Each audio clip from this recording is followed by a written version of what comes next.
Thank you, Mr. Chair and Ranking Member Cassidy, for allowing me to introduce Acting Secretary of Labor, Julie Su.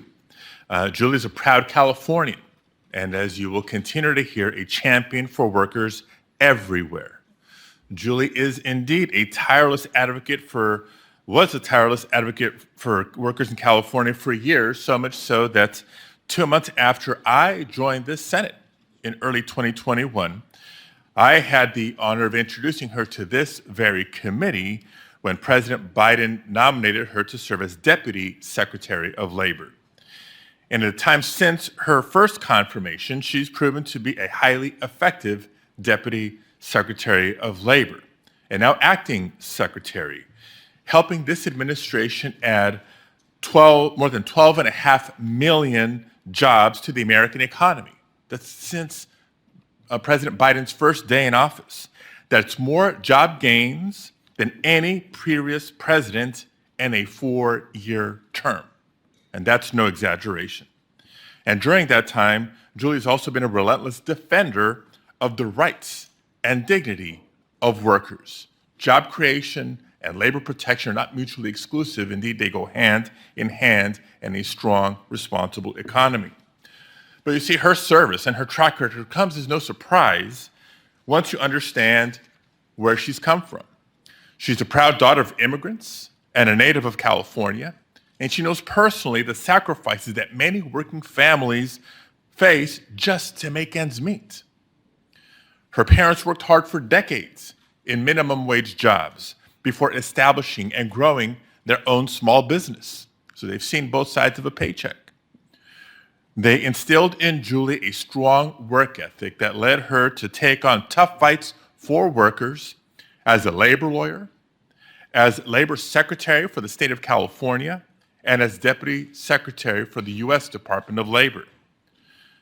During her time as Secretary of Labor in California, she launched the first Wage Theft is a Crime campaign so that both employers, yes, employers as well as low-wage workers, better understood their rights and responsibilities.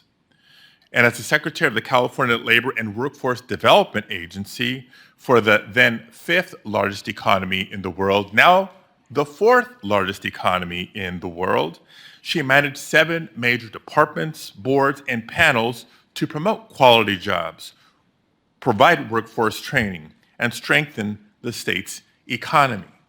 Did I mention California is now the 4th largest economy in the world? On a personal note, it was a privilege for me to work alongside Julie when she led the campaign in California to help low-wage workers understand their rights and feel protected when speaking up about labor abuses. That's critically important and timely.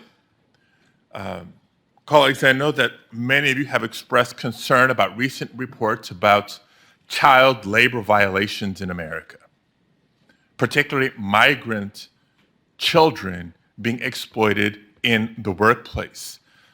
Several senators, including many Republican senators, just the other day expressed their dismay in his GAC,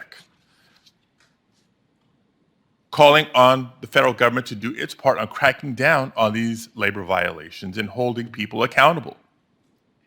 If we're genuine and sincere about our dismay about the reported child labor violations, then you need to agree that we need Julie Su confirmed as soon as possible. Her experience and qualifications are unmatched, and I'm confident that her service will fundamentally strengthen the American workforce in the years ahead. Confirming Acting Secretary Su to serve as the chief defender of workers and workers' rights in the biggest economy in the world will send a strong and important message that in America, workers are valued, workers come first. And as former Secretary Walsh put it, Julie is a lifelong champion of America's workers. And if confirmed as the first Asian American to serve as Secretary in President Biden's cabinet, millions of Americans will see themselves represented in the highest levels of our government and will take pride in her story as a daughter of working-class immigrants. So yes, Julie is exactly the pioneering labor champion that workers deserve to lead the Department of Labor now. and I'm thankful that President Biden has chosen to nominate her for this position. Colleagues, I urge you to join me in supporting her nomination. Thank you, Mr. Chairman. Thank you, Senator Padilla.